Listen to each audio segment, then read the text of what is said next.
Ma'am Shea, napakaganda po ng moontop na ito. Alam niyo po ba, 155 pesos lang po. 3 piraso na po ang makukuha nyo. Assorted po yan mga miha, no choosing, random colors. Medium hanggang XXL na po yan kakasya.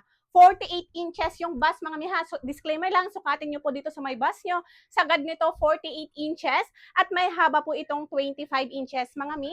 Cotton spandex po ang kanyang tela. Ayan po. Kahit labhan mo yan, araw-araw hindi magbabago, no need plancha, hindi naghihimol-mol, hindi kumukupas mga mi. Ito yung mga sample colors na meron sa akin mga mi ha, pero no choosing tayo. Ayan po siya mga mi. Wala akong idea kung ano yung mga kulay na makukuha nyo, pero lahat po magaganda mga mi. Ayan po siya. At ang gaganda mga mi ha, cotton spandex stretchable to mga mi. Ayan. 155 pesos lang po, 3 pirasong assorted na po makukuha nyo. Pero disclaimer, lagi nyong i-check yung yellow basket kung magkano yung price ngayon. Pero sa ngayon, pag napanood nyo itong video na to, pero sa ngayon mga mi, 155 pesos, 3 piraso na po ang makukuha nyo.